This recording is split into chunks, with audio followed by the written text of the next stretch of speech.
Bismillahirrahmanirrahim. Assalamualaikum warahmatullahi wabarakatuh. Waalaikumsalam warahmatullahi wabarakatuh. Ke Jakarta naik pesawat, sampai di sana pukul 4. Mari jawab salam dengan semangat. Doakan kaya dunia kaya akhirat.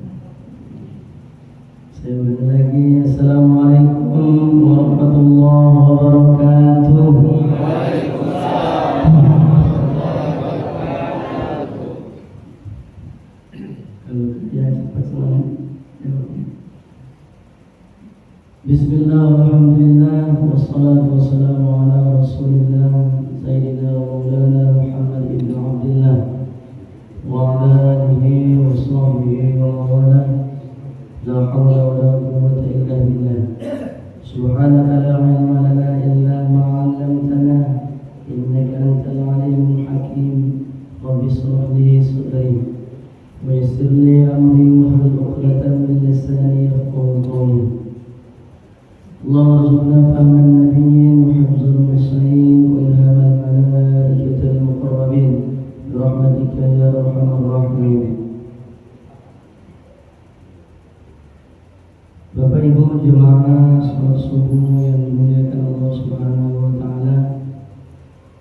Bapak, Ibu-ibu, atuk-atuk, kakek-kakek, nenek, ibu, pak-lek, bule, encik, tulang, dan terhadir kita pada subuh hari ini mendapatkan keberkahan dari Allah Subhanahu wa taala. Subuh ini subuh ke-11. Tahun ke-11 Pak ya. Mari kita bersyukur kepada Allah dengan segala nikmat yang tak terkira, baik berupa nikmat iman, Islam, kesehatan, kesempatan dan harta, sehingga kita dapat jaga bersama dengan ibadah dan istiqomah. Salawat kepada Rasulullah SAW. Mudah-mudahan kita cinta kepada Rasulullah dan kepada Rasulullah, sehingga Allah berkenan memberikan izin kepada Rasulullah memberikan syafaat kepada kita. Amin ya rabbal alamin. Bapak Ibu dimuliakan Allah, ketika di akhirat nanti syafaat itu yang kita harapkan.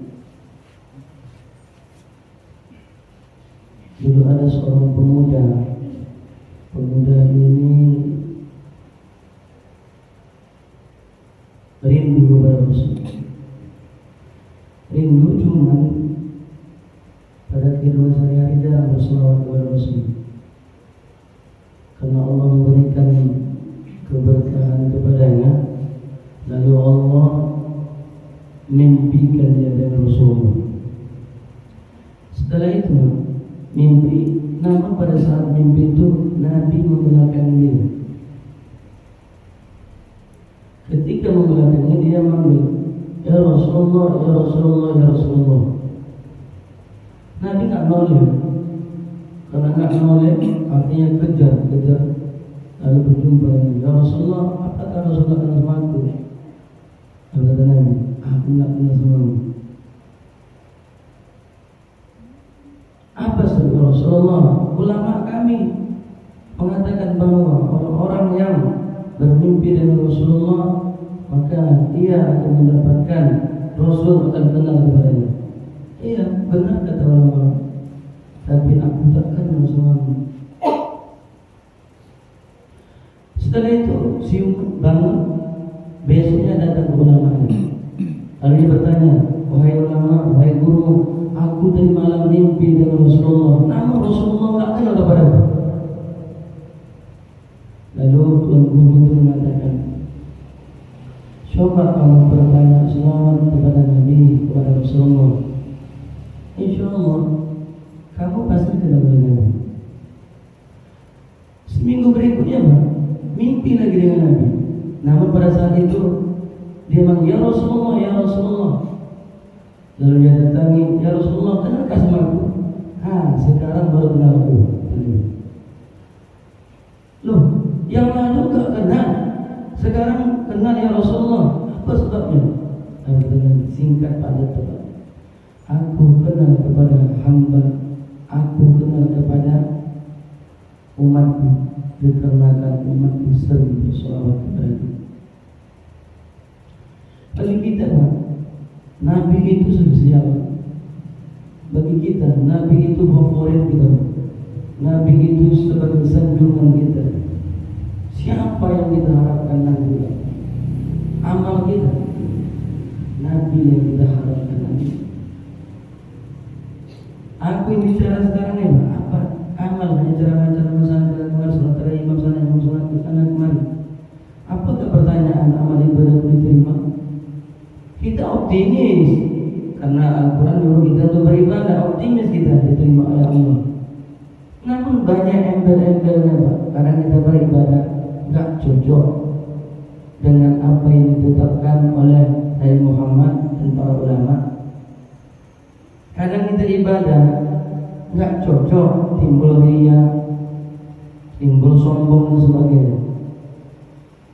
Bagaimana kalau seperti itu? Apakah bisa menembus surga Allah? Bapak Ibu dimuliakan Allah, di mukadimah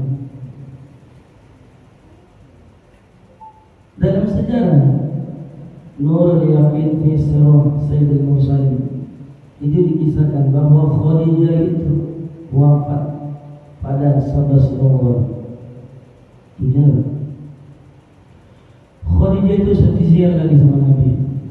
Khadijah itu sayang sama Nabi. Begitu juga Nabi sayang kepada Khadijah. Wajar suami istri itu harus sayang, saling menyayangi, saling mendukung, saling bantu.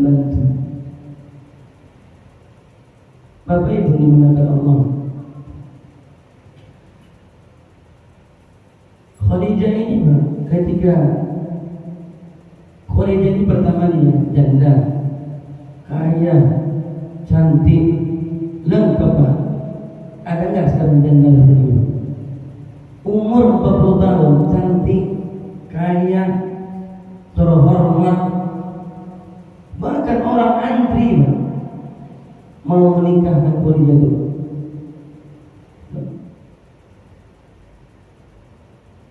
Semua orang tahu bahwa Khadijah ini orang kaya. Pada saat itu Nabi SAW terkenal dengan Al-Amin. Lalu tersebar, oh ada laki-laki yang bagus, rupawan, kemudian dia rajin, amanah. Tersebar, lalu pengen Khadijah jumpa dengan Nabi. Jumpa dengan Nabi bukan langsung, Nabi Muhammad. Tapi Khadijah kan kaya, pedagang luar biasa, sukses. Lalu Khadijah diberikan ini dagangan, dia berangkat ke negeri Syam pedagang. Lalu pada saat itu pembantu Khadijah nyuruh kawati Muhammad itu. Jadi Pak, kalau kita mau mencari calon anak kita, buat gitu Pak, tes dulu, dikasih dia sesuatu amanah enggak? Kalau dia amanah, pasti dijaganya anak kita. Sepulang itu Pak, cerita di mana tadi Muhammad, luar biasa, orang berbondong-bondong membeli dagangannya. Apa yang kau sampaikan Khadijah, itu juga yang dijual. Lama-lama tertarik Khadijah. Pada saat itu Khadijah pengen meminang Rasulullah. Gimana caranya ya? Lalu paman Khadijah ngutus jumpai paman Nabi, yaitu Abu cerita. Akhirnya Nabi Muhammad SAW meminang Nabi Muhammad Khadijah. Lalu nikah umur 40 tahun Khadijah Nabi Muhammad 25 tahun. Sebanding Pak? Tidak. Tapi orang-orang Arab itu Pak, janda umur 40 tahun itu Pak, cantik Pak, nggak nampak tuanya. Bapak Ibu dimuliakan Allah, disitulah Nabi mengarungi kehidupan. Anak Nabi itu Pak, ketika bersama Khadijah 6, satu dengan Maria Al-Qibtiyah, itu disebutkan oleh Syekh Mutawalli Sya'awi.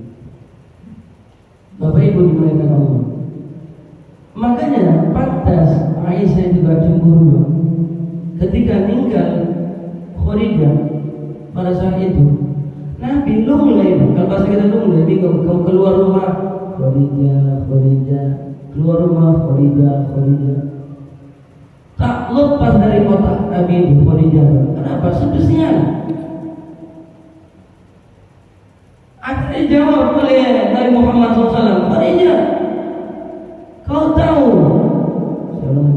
Aisyah, tahukah kamu Khadijah itu siapa?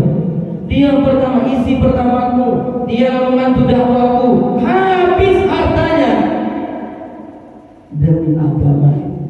Anak dari siapa? Dari Khadijah. Pantaskah aku melupakannya? Ini enak ceritanya Pak, ketika Isra Mi'raj. Karena itu disebut dengan Amul Huzni, tahun duka cita sebelum Nabi Isra wal Mi'raj. Nabi Isra sebelum Isra Mi'raj. Siapa meninggal? Abu Thalib. Temeng Nabi ketika Nabi SAW berdakwah, Abu Thalib. Siapa berani tolak Nabi? Tidak ada berani. Ketika meninggal Abu Thalib, tertawa Abu Jahal, Abu Lahab. Wah, mudah kita mudah. Satu kami yang meninggal Khadijah, habis harapannya. Siapa yang tempat ngadu Nabi ada?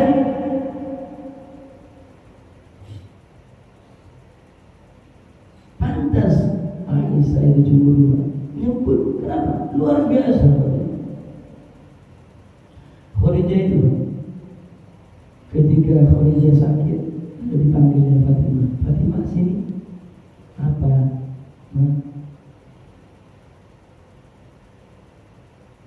Rasanya mama ini tak lagi wafat. Mama nggak memiliki apa-apa, nggak punya apa-apa, habis harta mama untuk berdakwah ayat bilang Allah. Nanti Fatimah sini panggil, bisikan, Fatimah, kalau mama nanti meninggal, nanti minta sama ayah, serban ayah itu ada khusus Nabi itu Pak. Kalau serban Nabi itu ada khusus ketika menyambut wahyu dari Jibril.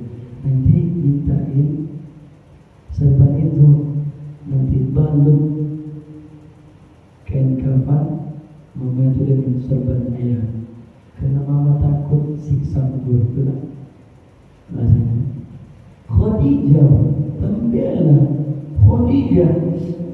Apa itu? Kalau tak, ini cerita kalau tak ada Khadijah, sampaikah kita bisa beriman kepada Allah? Hartanya habis masuk agama ini. Awak sekarang nerimanya itu pun malas, kita datang ke masjid malas, ngajian malas, kemudian kita sholat tarawih malas, puasa tidak, sholat tidak. Begitu aja beragama ini Pak. Kenapa Allah buat agama ini Pak? Awalnya itu susah, biar tahu umat yang akan datang. Kamu umat Muhammad, tahukah kamu nanti ketika mengambil satu susah payah, diuji oleh Allah. Pertama Pak, kehidupan Nabi itu ketika Nabi masih dalam kandungan, ayahnya meninggal. Kemudian lahir Nabi, kemudian disusukan. Adat orang Arab juga gitu Pak, disusukan. Jadi apa namanya, kebiasaan orang Arab. Pas pula Siti Aminah itu nggak ada asinya Pak, disusukanlah kepada Halimah Sa'diyah. Berlanjut sampai 6 tahun meninggal ibunya. Maka pada saat itu pindah posisinya ke kakeknya Abdul Muthalib. 2 tahun berikutnya meninggal Abdul Muthalib, pindah posisinya ke Abu Thalib pamannya. Dan sama paman itulah dia berjuang mengembala kambing, dagang ke Islam, diajarkan. Apa pelajaran itu? Anak kita itu ketika udah umur seperti itu 8-12 tahun sampai umur mau menikah, ajarkan mereka pertama gimana usaha mandiri. Kadang anak kita sekarang minta udah dibelikan HP, lalu dibelikan HP sudah ada, minta lagi paket. Apa usahanya? Harusnya ketika ada HP itu bisnis apa yang dibuat? Oh Nabi bisnis, kenapa aku tak berbisnis? Browsinglah cara bisnis yang baik, cara bisnis syariah. Tapi salah, gimana yang game yang bagus? Mobile Legend ini caranya biar cepat menang. Nabi diajarkan begini ya Muhammad mengembala kambing, begini ya dagang televisi. Diuji Nabi sampai Nabi nikah, sampai ketika itu meninggal Khadijah, meninggal Abu Thalib, hampa hati Nabi. Nabi berangkat, setelah berangkat kemana? Susah hati gak ada tempat kaju, ke Taif. Taif itu itu banyak saudara Nabi sebelah ayah, sebelah ibu, kesanalah. Mudah-mudahan ada curhatan aku ini Nabi, ada yang nampungnya. Makanya ketika kita bermasalah di keluarga, curhat dulu sama Allah, lalu baru cari siapa itu. Jangan kawan payah juga bocor tiba-tiba percayalah apalagi curhat sama mama habis bocor itu asal buatnya colok pertama jadi betul itu. Makanya jangan seperti itu tengok cucian itu budak tuh aneh-aneh aja ya. Masa bentar aja betul apa itu? Kita satu lagi colok ibu bersama juga ya, betul ya. Biasa, begitulah rumah tangga. Tapi cari orang yang pas. Siapa itu? Keluarga. Siapa itu? Ayah, ibu, mertua. Dia pendengar pertama. Lalu Nabi itu belum sampai ke Taif, udah kena usir, dilempar, lalu berdarah-darah di Nabi sampailah di bawah pohon anggur. Situ Nabi duduk. Nabi, apakah Nabi marah? Tidak. Nabi sabar. Lalu pada saat itu Jibril datang, ya Muhammad, kok seperti ini orang tua ibu? Muhammad, ada 2 malaikat akan datang kepadamu. Dia akan mau berbicara. Dia tak pernah turun ke bumi. Dia hanya ngatur gunung dari langit. Turun ya Muhammad. Aku tak setuju dengan orang tua ibu. Aku tak rela kau sakiti. Kau izini aku ya Muhammad, akan ku angkat gunung, akan ku hancurkan, ku timpahkan kepada Nabi Taif. Apa Nabi katakan? Enggak, jangan. Mereka belum tahu dahsyatnya Islam itu. Aku berharap dari tulang sumbi mereka akan keluar kesatria Islam.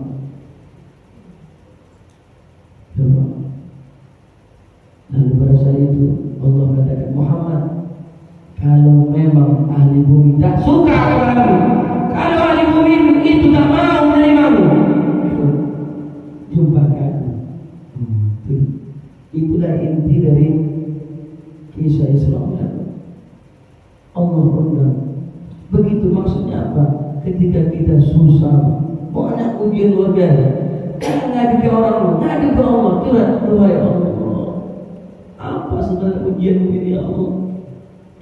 Rizkiku nyentak aja, makan sesuatu pun payah Rasulullah. Ya Allah, ya Allah.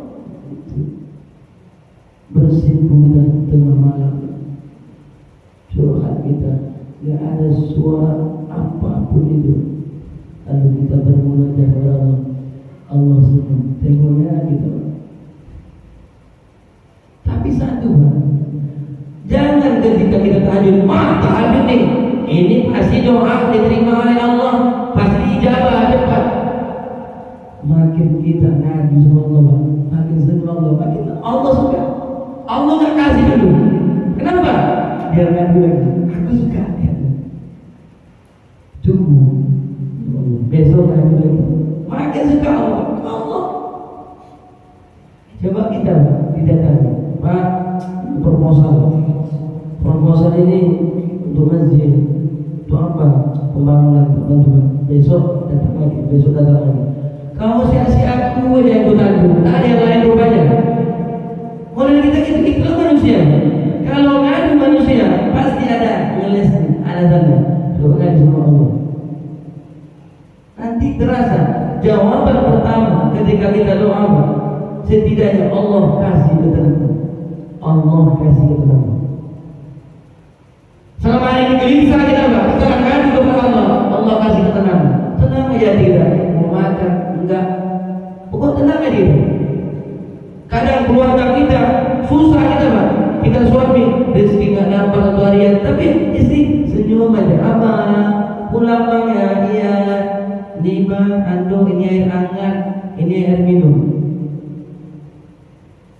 ini aja ada bang ya, ini ada air putih aja, gula ada. Allah kasih ketenangan, tapi Allah belum jawab doanya. Kenapa? Allah mau lagi. Kamu cepat lagi datang ke aku. Aku mau dengar curhatan. Kan kadang kita Pak, kita sebagai pendengar itu paling suka dengar curhatan orang. Tengoklah TV. Di TV itu Pak, udah curhat Pak, mau sedang mama. Begitu rupanya, cerai rupanya. Aduh, apa masalahnya itu? Besok tunggu ya. Lanjut, tengok lagi. Ini masalahnya. Terus laki-lakinya bisa gitu, tengoknya lagi besok, tengok lagi, sampai itu aja Pak, dia otaknya itu aja. Itulah kita. Allah tunggu. Ayo lagi datang ke aku, doa sampai nangis. Sudah berharap sekarang baru kasih. Makanya Ramadan ini Pak, banyak doa. Ramadan ini tempat kita bertobat, banyak doa betul-betul. Bersimpuh kita kepada Allah, perbanyak sholat sunnah, sampaikan hajat-hajat kita. Pasti Allah terima, tapi Allah tanggung apa? Kapan? Ketika kita butuh. Karena gini Pak, aku sering kejadian buat gitu. Doa kita bulan ini nggak terasa Pak, ketika bulan akan datang. Kok pernah kurasakan ya? Pernah kudoa seperti ini. Itulah nikmat yang tidak pernah kita duga, rasa kok gini. Doa itu nggak langsung diterima oleh Allah.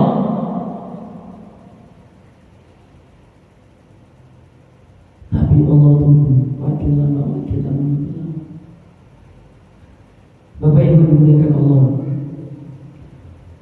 Salah satu agar kita benar-benar doa kita diterima, ya hati itu dihadirkan. Makanya Pak, cerita hati dahsyat. Hati itu tempat cinta, hati itu tempat sayang, hati itu tempat rindu, hati itu tempat menerima segala apapun. Ketika hati sehat, pasti akan mudah untuk mencerna. Nabi pasti ketika bersabda cerita tentang hati. Innallaha la yanzuru ila ajsadikum. Sungguhnya Allah tidak melihat jasadmu, wajahmu, gantimu, walakin yanzuru ila qulubikum wa a'malikum. Namun Allah hanya melihat hati. Satu. Ketika hadis Nabi yang lain mengatakan, ala inna fil jasadi mudghah, idza salaha al-jasadu kulluhu wa idza fasadat al-jasadu kulluhu, ala wa ya'lam. Ketahuilah wahai umatku, wahai manusia, sungguhnya dalam dirimu ada segumpal daging. Ketika dia baik, baik seluruh tubuhmu. Ketika buruk, pasti buruk. Apa itu? Ala wa ya'lam. Itulah hati. Al-Quran bilang, ada zikrillah tatma'innul qulub. Kalau kamu mau enteng, kalau mau adem hatimu dengan berzikir kepada Allah. Namun orang jarang memperhatikan, mempelajari hati. Bapak lihat kitab Haqa'iq al-Tasawuf Syekh Abdul Qadir Ihsan. Apa katanya, Pak? Mempelajari hati itu, Pak, fardu ain. Apa amalan hati? Ada sifat sombong, sifat angkuh, takabur, riya, sum'ah, dan seluruh penyakit itu harus dipelajari, fardu ain bagi setiap muslim. Hati juga akan menerima ketika amal ibadah kita. Kadang kita beribadah, siapa berfokus pada kita? Hati. Pada saat hati benar-benar diterima, betul ikhlas kita, terima Allah. Tapi pada saat kita kasih sedekah, kemudian kita riya, kita sebut-sebut, hancur. Ya ayyuhalladzina amanu la tubtilu shadaqatikum bil manni wal adha. Oh yang beriman, hati-hati ketika kau sudah bersedekah, ketika kau sudah berinfak. Jangan sampai mulutmu itu ngomong apalagi menyakiti orang lain, apalagi kau menyakiti orang yang kau beri, habis, hancur. Makanya kalau orang berinfak di masjid itu, apalagi pembantu masjid, jaga aja, jaga hati, jangan sampai teromong, jangan sampai dia mengucapkan, kalau tak ada aku tak selesai masjid itu. Habis tuh. Aku yang tukang masjid Istiqomah aku. Kalau tak ada siapa aku yang kaya di sini. Mulai. Salah satu senjata syaitan itu sombong. Perkara yang pertama kali apa? Sombong. Ketika Allah suruh iblis sujud kepada Adam. Oh, iblis saya Allah. Aku dari api, ada dari tanah. Tanah bukan baik, busuk, hitam. Masa aku sujud dengannya? Aku yang lama di surga ini. Membangkang, sombong. Lalu kata Allah, turunlah ke bumi. Sebelum turun, lalu dia minta kepada Allah agar dikekalkan. Lalu apa kata iblis? Ya Allah, kekalkan aku. Aku akan menggoda umat-umat yang lurus, umat-umat yang menjalankan perintah. Apa Allah? Silakan, godalah. Kecuali orang-orang yang ikhlas, akan bisa orang-orang mukhlis. Bapak Ibu dimuliakan Allah. Hati itu, mengatur hati itu sulit, Pak. Sulit sekali. Kenapa? Amalan terbesar itu. Kalau kita syariat, kita sholat, puasa, zakat, haji. Kalau tak berniat sah, tidak. Niat di mana? Pasti dia akan berboros ke hati. Ketika hati bagus, pasti bagus amalnya. Makanya Ibnu Qayyim al-Jauziyah mengatakan hati itu manusia dibagi dua. Ada namanya qalbun salim, hati yang sehat. Sehat. Itulah modelnya Pak. Ibadahnya nggak peduli dia mau kata orang ibadah aku ria terserah dia. Penting aku beribadah lillahi ta'ala. Dia nggak peduli omongnya orang. Aku beribadah, aku sholat, aku zakat, aku haji, aku berinfak, aku bersedekah. Tetap aku melaksanakan itu. Dia bukan memandang pujian dari manusia, tapi aku pengen dipuji Allah, aku pengen dipuji para malaikat. Termasuk ngaji kita ini Pak, ramai malaikat. Kita tak terasa ramai para malaikat. Apa gitu? Di Al-Azkar Imam Nawawi pernah mengatakan hadis Pak. Itu bab pertama tentang bau zikir. Zikir mengingat, bukan zikir itu, enggak itu juga. Ini ketika kita mengingat Allah itu masuk zikir. La yaqulu qawlan, tidaklah seorang itu suatu kaum itu duduk yazkurullah taala kemudian berzikir kepada Allah illa kecuali hafatul malaikat. Malaikat akan berkerumun Pak. Berkerumun. Kita aja merasa lapar, tapi mereka padat. Hadis Nabi lain bilang apa? Mereka cari mana rizqnya, mana orang-orang yang mengingat Allah. Makanya jalan gajah itu, jalan gajah, jalan tadi itu. Kenapa mereka sungguh Allah? Karena tahu dia ada sini Pak. Pasti malaikat lagi cari-cari. Dia akan keliling mana? Mau cari, datang rahmat, hafatul malaikat. Wah, subhanallah, Allah tenangkan hati kita. Allah turunkan rahmat kepada kita. Mana berani kita ini? Kita berani kita maksiat, mana ada? Nggak ada, ada berani. Tapi khusus, sambil khususnya tunduk sama Allah. Tak tahu terkhusus betul, tak dengar, tak tidur. Apalagi wanazalat alaihi sakinah, Allah turunkan sakinah, ketenangan hati kita. Makanya kalau orang menikah, Mbak, selamat ya Mbak, mudah-mudahan sakinah, mawaddah, warahmah. Kalau orang sudah dapat 3 dulu, aman aja. Mau ada merasa ribut tak peduli dia.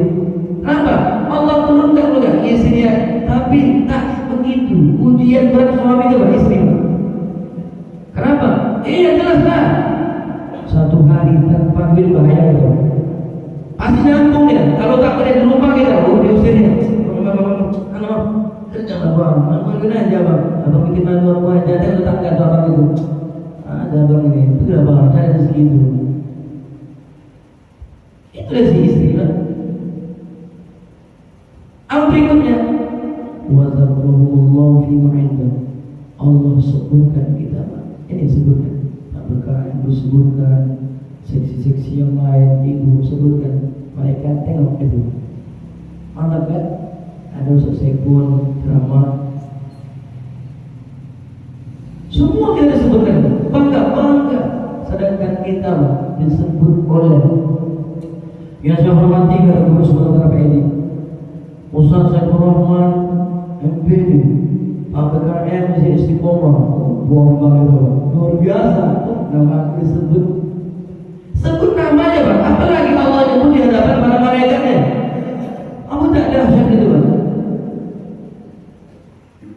Maka kata Izza maratum bil jannah, Izza maratum bil jannah fartahu. Kalau ada kau cari taman surga, apa itu ya Rasul taman surga? Bila zikir, orang yang mengingat Allah majlis. Apa kata dia? Walaupun dia nggak dengar dari saat itu, Pak, tidur itu dia, ngorok itu dia. Walaupun dia Pak duduk sana menapi, tetap Allah liputi dalam 400 dari. Tapi kita nggak sadar. Majlis ta'lim itu Pak, 2 kelebihan. Pertama, mengkoreksi diri ibadah kita. Selama hari ini nggak tahu kita, ketika kita ngaji kurang ya, salah ya. Berarti selama hari ini harus seperti ini, harus seperti ini. Pada saat itu kita merasakan saat Itu tugas ngaji. Yang kedua, orang yang bertobat kalau nggak ngaji putus itu. Kenapa putus? Dia buat tobatnya itu Pak, seremoni. Coba dia ketika dia ngaji, dia tobat ngaji, menambah kekuatan jiwa, yakin dia kepada Allah, yakin dia kepada takdir Allah, yakin dia kepada rezeki Allah, dan yakin dia kepada ibadah-ibadah yang dilakukan. Hari itu yang salah. Salahnya ketika kita udah bertobat, ada preman tobat, ada orang penjudi tobat, ada yang gini-gini, kita kadang nggak mau ngajak seperti itu Bang. Dia kalau nggak diajak kan dia preman masuk masjid atau banyak apa kata orang mandang, wajar Bang. Makanya oleh karena itu orang seperti itu ditarik, mantap di masjid ini ngaji kita. Kalau ngaji udah masjid aja, makan-makan kita dulu. Itu Bang. Jangan dipaksa langsung mereka untuk baca Quran itu, karena Al-Quran itu akan memberikan pertolongan di akhirat. Makin bingung deh. Tapi ayo, besok ada misalnya datang ya, dulu aja kita di situ kita makan nonton. Nanti selesai itu besok kita potong kambing, ayo makan sama-sama.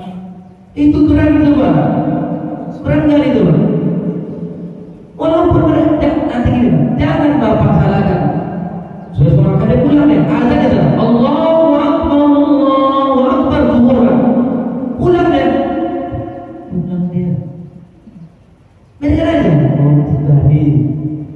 Minggu depan potong lagi, potong. Iya, datang deh. Oh, makan itu dulu. Pulang lagi kan. Nanti kerasa itu Bang. Kerasa nanti itu Bang. Oke. Zaman Nabi gini Bang. Zaman Nabi itu ada laki-laki. Laki-laki itu Bang, semua dosa kita ada Bang. Semua dosa. Awalnya enggak ada seperti itu kan. Semua dosa. Zina, bunuh orang, mabuk, main perempuan, berjudi, apa lagi? Semua dikerjakan. Tapi yang heran apa? Kalau sholat azan datang di masjid. Datang kan? Selesai datang. Subhanallah. Datang ke masjid. Protes apa? Ya Rasulullah, tengok itu Rasulullah. Dia kerjakan dosa besar. Kalau datang ke masjid dia sholatnya. Kalau pikir lagi main perempuannya. Lalu Nabi marah. Tidak, Nabi senyum. Tengok aja muka sahabat itu. Gitu Nabi. Apa kata simpel jauh Nabi. Kalau bahasa Medan gitu Bang. Kalau bahasa orang-orang Medan, nanti kau lihat aja. Nanti kau lihat aja. Tengok nanti. Sahabat deh, kadang-kadang gini. Sahabat itu kenapa ngomong gitu? Terlalu manja sama Nabi Bang. Bukan marah, bukan protes, manja sama Nabi. Ya tapi Tuhan mereka kan Nabi. Lalu seminggu berubah, tinggalkan zina, sholat. Lalu seminggu berikutnya tinggal dengan perempuan, seminggunya tinggal minum mabuk, seminggunya tinggalnya judi, seminggu tinggal. Lalu suatu hari belum azan Pak, udah duduk ke depan, makin bingung orang ini begini. Lalu pada saat itu Rasul, kenapa bisa gini? Kalau bahasa skipnya kan dan katakan artinya apa? Manusia itu gapai kebaikan belum sesuai. Kenapa? Karena dia bermuara ke hati. Asal suka dia, senang dia jadi itu. Jangan berlomba pada yang udah dulu itu.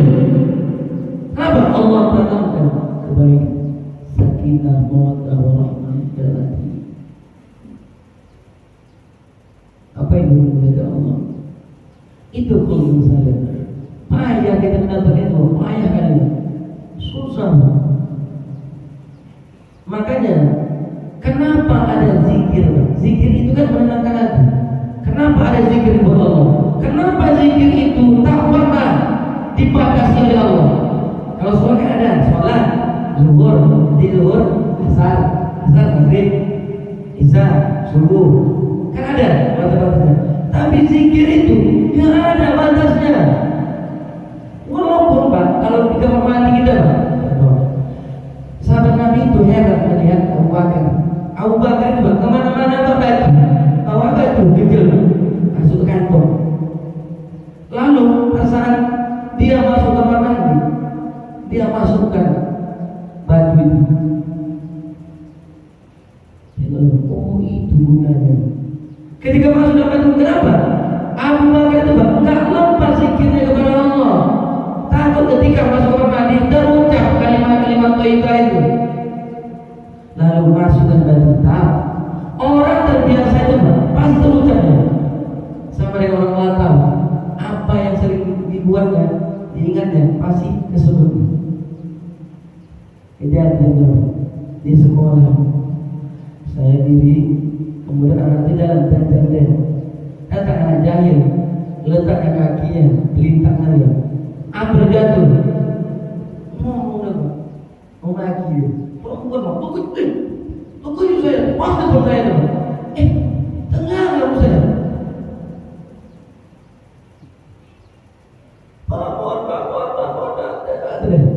nggak sengaja, abang. Karena dibuatnya tiap hari ngomongin itu yang terus. Abu Bakar masukkan itu kenapa? Takut dia terus. Apa kata Abu Bakar? Aku nggak ingin lepas dari Allah karena zikir itu menenteramkan hatiku. Kamar mandi boleh berzikir? Ya, itu suara lewat. Lihat nanti alas dari Imam Nawawi. Jangan diucapkan mulut tapi hati. Menunjukkan apa Pak? Berarti kita enggak mau lepas dari Allah. Itu zikir kepada Allah. Dulu kita ajikan zikir kepada Allah dan zikir kepada Allah. Tak lepas kemana-mana.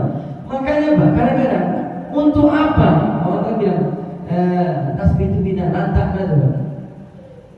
Kan tasbih itu Pak, kadang-kadang kalau kita nggak pegang tasbih pasti lupa. Kalau tak terbiasa kita berawal, coba kita pegang tasbih. Apa aku pegang ini? Pasti kita ganti. Iya Pak, iya Ustaz. Ya ganti. Kenapa Pak? Kadang-kadang kita nggak pakai media itu Pak, susah kita. Sekarang ada model masukkan kita di gadget. Itu apa? Oh ada media, mudah kita Pak. Kadang-kadang kalau kosong ini Pak, karena disuruh begini. Kenapa? Ada jaga-jaga, api nggak lepas. Coba ada tasbih kecil. Enak. Ngomong semua orang ini megang ya. Jadi hati itu terbiasa Pak. Tapi kalau enggak, bahaya apa? Makanya media itu perlu.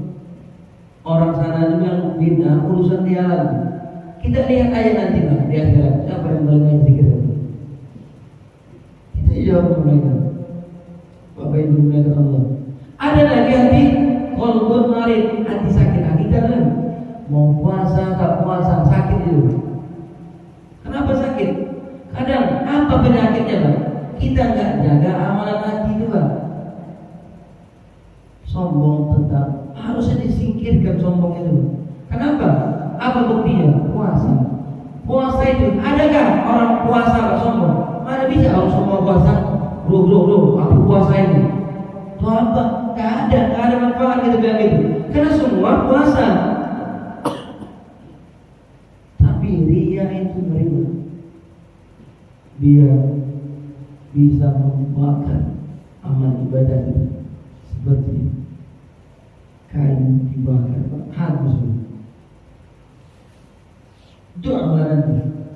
Qalbun marid, hati yang sakit. Lalu terakhirnya qalbun marid, hati yang mati. Di Al-Hikam ada disebutkan min alamati mautul qalbi. Dan di antara matinya hati seorang itu. Anabul hazn ma fatanal mawafiqan. Artinya apa? Tidak bersedih ketika amal tertinggal, terlewat. Pak BKM banyak amalnya, lalu dia biasanya amal nanti kau kejar itu. Nggak bisa Bang.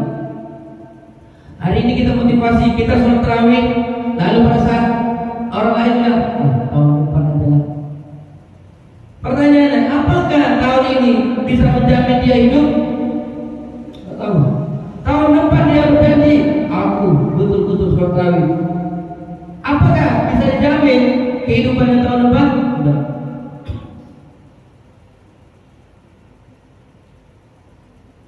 Makanya ketika lewat nandakan hati itu gelap Pak. Kalau ada amal ibadah lewat, ya biasa aja Pak. Biasa aja. Nggak ada yang bingung. Orang tanda Pak. Tanda orang soleh itu ketika amal ibadahnya lewat, gelisah Pak. Tinggal aja. Tidur pulang. Ya Allah, tidur pulang kan. Itu nada iman air. Itu nada orang soleh. Kenapa lagi ini Allah? Kan luar biasa sholat subuh. Dan tidur dia. Oh, kenapa sholatnya mati kan? Kenapa? Kita muslim. Tapi ketika lewat amal ibadah, biasa aja. Ente kan tidak ada yang apa. Yang kedua, watakun nadam. Ketika tertinggal amal ibadah itu, buat dosa dia, ya biasa aja. Dosa nanti tobat ya dulu. Jadi tobat kan mudah, Allah kan terima tobat. Kan pertanyaan kita, kematian itu kan enggak dibilang. Kematian itu enggak dibilang. Dia mengejutkan orang yang mati, dia mengejutkan orang yang di sekitar. Assalamualaikum warahmatullahi wabarakatuh. Pas maghrib, pas subuh, mama teriak, siapa nama tiga? Ya Allah, siapa nama tiga? Bahkan bilang, matikan itu, matikan, itu sampai mati. Wah, kejut, orang itu kejut. Lalu mengejutkan orang kembali. Ibadah dulu. Datang malaikat maut. Ketika dia lagi kerja, datang malaikat maut. Kapan tobat? Maka kematian itu tiba-tiba, kematian itu mendesak, kematian itu nggak ada ukuran. Mau dia umur 40 tahun, mau umur tua, nggak ada. Ya Allah, filosofi dari kelapa.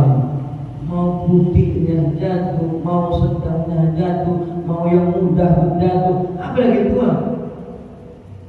Kadang ada gini, kadang kita yang tua-tua ini, kayak aku tua juga ada. Yang tua-tua ini kadang udah tahu dia berubah. Makanya apa kata Nabi Daud? Apa tanda orang yang sudah tua itu?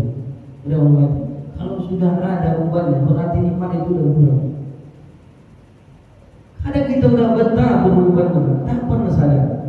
Sholat tinggal, la ilaha illallah. Sholat tinggal, padahal itu rukun Islam. Itu yang pertama, tolak ukur nanti kan. Bahaya amal ibadah kita sholat. Minta sholat. Oh bagus kok, masuk kau. Tapi kalau sholat bolong, apa dia bilang? Kok kan pertanyaan, kok iya bisa tobat kita sebelum ajal menyebut? Cerita mati bulan, mati juga bisa. Kita semua mati, tapi apa yang kita persiapkan? Karena kita sepele membicarakan ini kan. Sepele kali apa yang mati, biasanya aku beramal enggak ya. Tapi enggak betul-betul dia mempersiapkannya Pak. Untuk mengarungi kehidupan akhirat itu tidak luar biasa. Makanya saya sering katakan harus ada amal yang konkret untuk pribadi kita. Satu aja. Makanya kami dulu Pak kalau mau berangkat tahun 2004 Pak. Itu ayah nanya, Pol, apa yang kau bawa? Aku bawa ayah tas lah ya, buku ini ya. Ngapain kau ke Medan? Hijrah ya, untuk ilmu, cari ilmu. Terus apa yang kembali lagi? Ya inilah ya, duit 50.000. Dulu kan banyak 50.000 juga. Lo nggak ada lain, nggak ada ya. Kau nggak ada amalan. Amalan, ya. Beramal, amalan satu aja kau bawa sebagai satu kelebihan. Amal itu bisa tolong kamu nanti kalau kau wiridkan bagus-bagus. Yang kedua, ia akan memudahkan jalanmu. Yang ketiga, ia bisa menyelamatkanmu. Oh gitu ya? Iya. Amal-amalnya kasih, tak kasih. Terus aku kasih bapak pribadi itu Pak. Sama dengan John M. Pak. John M. itu jauh luar biasa. Siapa yang terkenal masa itu? Berganti dengan sosok. Sosok tadi malam di Masjid Agung dari Setang. Longsor, moga Allah berjalan ke situ. Dan kalau kau sudah datang sholat, melimpah ruah, masjid penuh, pakai layak orang. Pertanyaannya, apakah Ustaz Somad, apakah Ustaz Jenayam itu tidak ada amalan? Ada Pak, kalau tidak ada masa itu Pak. Masa Jenayam itu paling istimewa. Macam-macam mati. Macam-macam mati. Ustaz Somad itu pasti ada amalan tertentu yang khusus bagi dia. Kenapa? Amalan itu Pak bisa mengundang kasih sayang Allah. Beramal dia. Bahasa kita Pak, temen kita Pak, itulah amalan. Kalau orang kampung dulu, kalau tak beramal Pak, bahaya itu. Kenapa gitu? Ada kisah. Kisah ini disebutkan oleh Al-Habsyi. Apa katanya? Dulu di Jawa itu Pak, ada orang tua. Orang tua ini Pak, dia kalau ke masjid pasti di belakang imam. Belakang ustaz itu. Asal sholat zuhur, asal maghrib, subuh, pasti di belakang imam. Ketika selesai, suatu hari imam pun ngomong, ceramah aja sebentar, nyampaikanlah. Bapak Ibu sekalian, hadis Nabi Muhammad SAW bersabda, kalimatani khufifatan 'ala lisan sakilatan fil mizan habibatan ila rahman. Subhanallah wa bihamdihi subhanallah wa bihamdihi. Terbentak dalam hati dia. Mantap ini. Diajarkan tangannya, Ustaz ajarkan aku. Nama orang tua Pak, payah lengketnya Pak. Orang tua kan payah. Payah lengketnya. Lalu 3 hari ingat hafal amalkan juga. Subhanallah. Tapi Pak, enggak segitu aja, enggak diri dia aja. Tapi ketika jumpa kawannya, sini dulu. Hadis Nabi SAW, kalimat tadi. Iya benar, mantap itu beda. Ke kawannya. Jumpa di reuni. Sini dulu, dekat. Mantap ini hadis Nabi itu. Sampaikan dia. Jumpa di pesta Pak. Oh, apa? Udah mantap kali itu. Apa itu? Ini amalan dari Nabi. Disemarahkannya Pak, ada Nabi itu. Lalu pada suatu saat korban dibawa ke rumah sakit, istrinya nangis, anaknya nangis, gak bisa korban. Tapi pada saat ditakdir Allah, siuman dia Pak. Pas siuman itu Pak, lalu apakah dia panggil istrinya? Tidak. Apakah dipanggil anaknya? Tidak. Apakah dia panggil saudaranya? Tidak. Apakah dipanggil tetangganya? Tidak. Apa dipanggil kawan dekat? Tidak.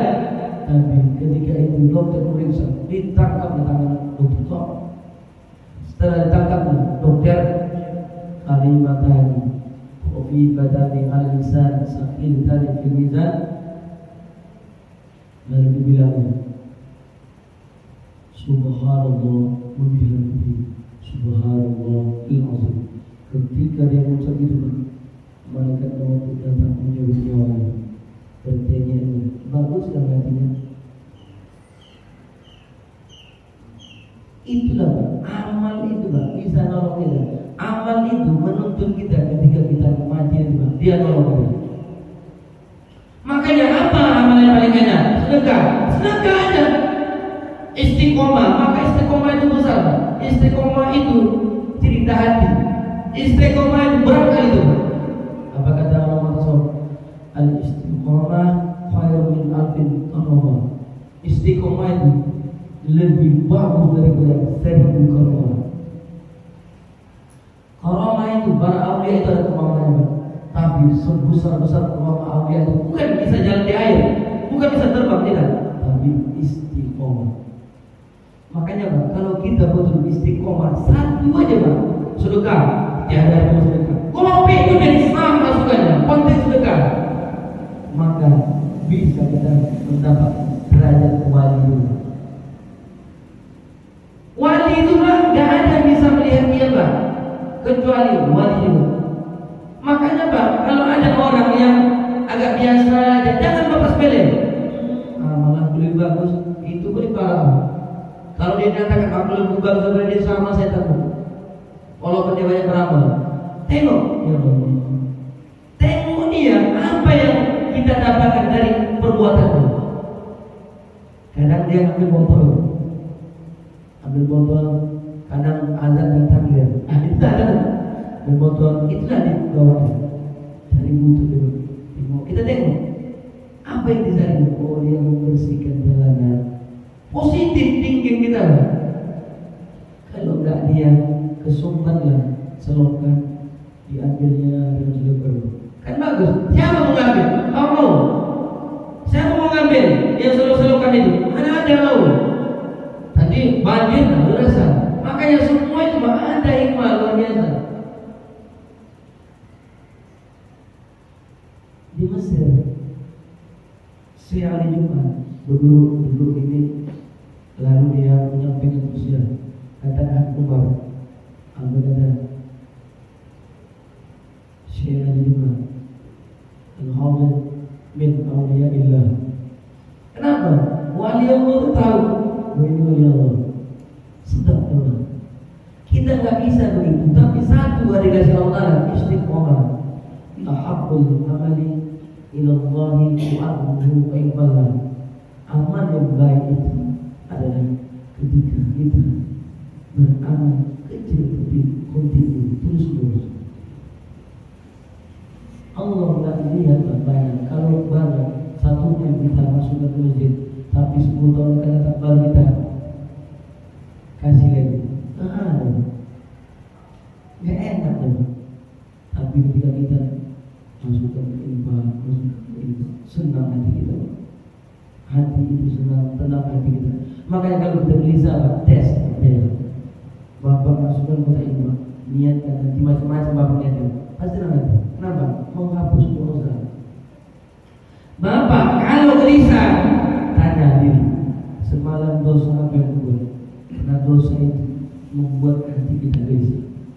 Itulah kata Al-Hikam Ibnu Muhammad sekalian. Bapak Ibu dimuliakan Allah, satu kunci istiqomah. Istiqomah hanya ada dalam hati. Kita bisa mendapatkan derajat wali Allah kalau kita betul istiqomah. Beramallah Pak, tapi sama kita besar. Yang kecil dulu, kecil. Yang kedua, cari amalan yang oke, seperti yang menceritakan tadi. Cari amal, banyak amal lain. Mau sedekah, mau senyum aja bapak penyakit, senyum aja, mau senyum. Apa kabar? Ya nggak apa-apa.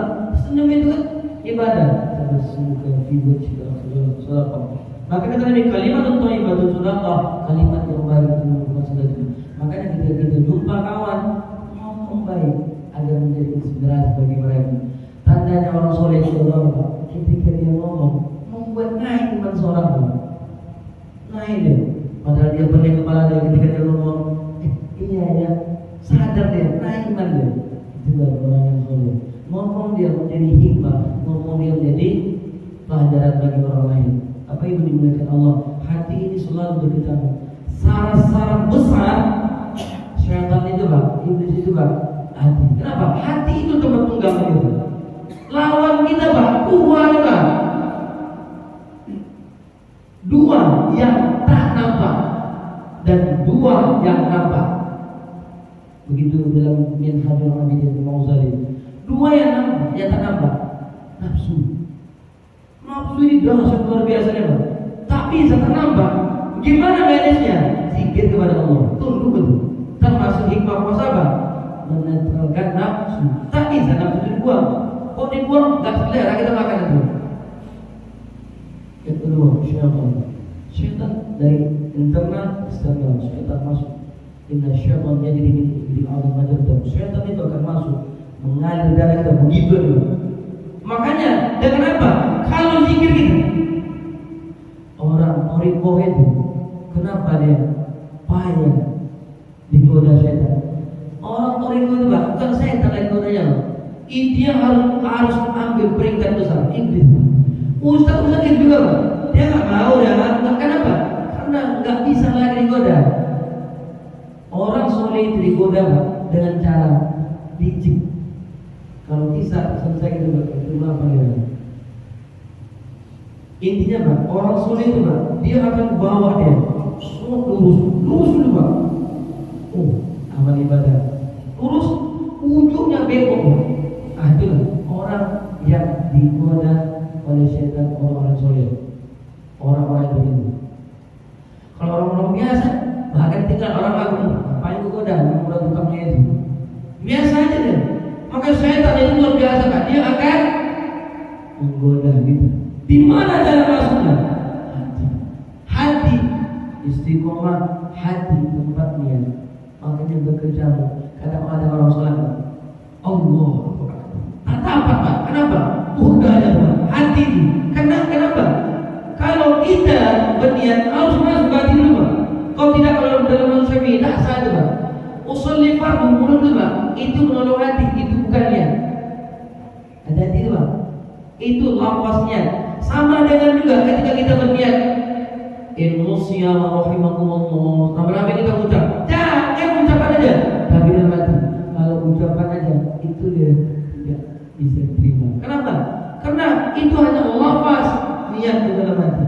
Makanya ada orang sholat payah kali tak masuk apa? Bodoh. Was namanya. Tak masuk itu. Ulang lagi dia. Masuk lagi. Ulang lagi. Tapi kalau orang sudah terbiasa akan mudah. Tapi itu mereka Allah. Yang kedua, dua yang terlihat. Apa itu godaan kita? Manusia dan dunia. Manusia dan dunia. Ini sulit. Dunia pasti kita tahu. Dan manusia kawan-kawan kan kita pengen mau beribadah. Ada aja ngajak embel-embelnya. Itu sana kita. Salat sudah, ayo udah. Sunat penelitiannya sunatnya aja udah. Sunat hukumnya itu berjamaah. Nanti kita berjamaah saja. Saya tak tahu. Mulai itu. Makanya apa kata Nabi SAW? Ketika kamu diajak dalam kebaikan, ia nolak. Itu surga. Susah mendapat kebaikan itu Pak. Ditolaknya orang itu Pak. Dia jalan ke surga itu. Tapi ketika mudah, lalu mudah diajak, ayo neraka. Kita itu. Makanya hidup ini harus seperti itu.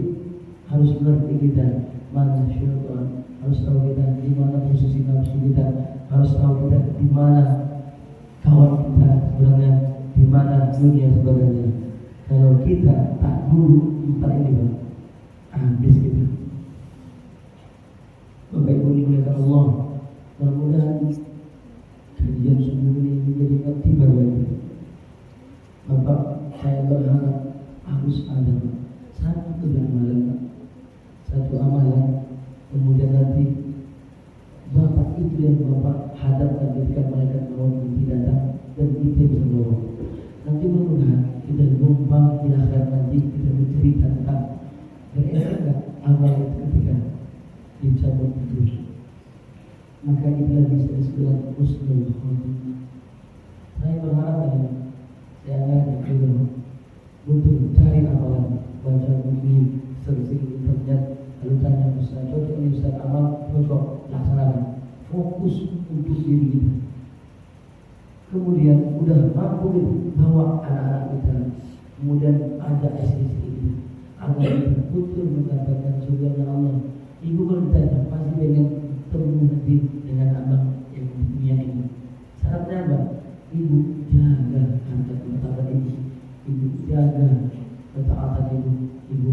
sikap ibu dan suami. Selamat jumpa nanti jalan. Bapak Ibu dimuliakan Allah. Ini pesan saya, pesan Nabi Muhammad SAW menjadi pelajaran bagi kita. Kemudian menjadi iktibar terbesar. Jangan takut dunia. Dunia itu akan menghampiri kita kalau kita menghampiri akhirat terlebih dahulu. Wallahu a'lam. Demikian. Assalamualaikum warahmatullahi wabarakatuh. Waalaikumsalam warahmatullahi wabarakatuh. Alhamdulillahi rabbil alamin. Wassalatu wassalamu ala asyrafil anbiya'i wal mursalin wa ala alihi wa sahbihi rasulillahi ajma'in. Ya Allah, hari ini kami bersatu di hadapan kami melaksanakan sholat subuh berjamaah, lalu kami mengadakan pengajian. Kami tahu ya Allah, malaikat-malaikat akan menghampiri kami. Ya Allah, himpun kami dengan rahmat-Mu, turunkan kepada kami ketenangan hati, turunkan kami kehidupan yang baru. Ya Allah, ampuni dosa-dosa kami, terima ibadah kami, terima puasa kami, dan ampuni dosa-dosa kedua orang tua kami, suami-suami kami, anak kami, tetangga kami, menantu kami, dan seluruh dari keluarga kami. Wahai Allah, bagi suami kami telah meninggal dunia. Ya Allah, ampuni dosa kami, buka tiada surga dunia. Dan Allah, bagi istri kami telah meninggal dunia. Ya Allah, ampuni dosa kami. Banyak perbuatan dia yang menyebutkan untuk menghadap Allah. Banyak dukungan dia untuk beribadah kepada Allah. Berikan itu sebagai temu dari temu api neraka. Ya Allah, ampuni dosa anak kami. Anak kami ya Allah sudah dewasa lalu telah meninggal dunia. Ampuni dosa Allah. Selamatkan mereka ya Allah. Ya Allah, kumpulkan dan di surga nanti ya Allah. Kami, keluarga kami, kawan-kawan kami, kawan pengajian kami ya Allah. Ya Allah, kami rindu dengan Rasul ya Allah. Kami pengen melihat wajah Rasulullah jauh dari apa yang dibuat Rasul kami sama kami ya Allah. Kami laksanakan ibadah-ibadah ya Allah. Kami tahu bagaimana bentuk Nabi Muhammad SAW dan kisah-kisah tulisan para ulama. Kami tahu ya Allah gimana dahsyatnya akhlak Nabi. Kami tahu ya Allah bagaimana tutur Nabi berbicara ya Allah. Kami pengen mendengar ya Allah. Sahabat Nabi banyak masuk Islam yang ada tutur kata ya Allah. Bagaimana kami melihat ketika kami bersimpuh dekat Nabi.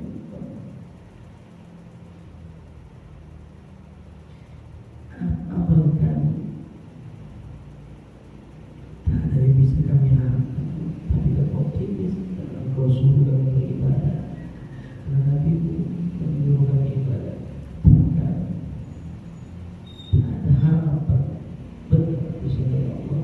Tapi kami tetap mempelajari ya Allah karena Rasul menyuruh kami. Pertemuan kami ya Allah dengan Nabi Muhammad SAW. Kekasihmu yang kau cintai sebagai pemimpin di pada masyarakat ya Allah. Ya Allah, ya Rahman. Dunia ini hanya sementara.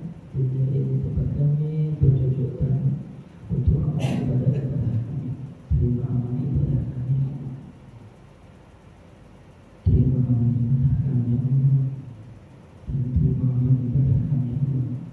Jika kami sombong ya Allah, jika kami ria Allah, ampuni ya Allah. Jangan kau hapuskan amal ibadah karena ucapan kami, karena nafsu kami ya Allah. Kami hanya bisa bermohon kepada Allah. Kau yang Maha Pengampun, Kau yang Maha Pengasih. Ya Allah, hidup ini perlu rezeki ya Allah. Kau yang minta rezeki, Kau kasih kami makan, Kau kasih kehidupan.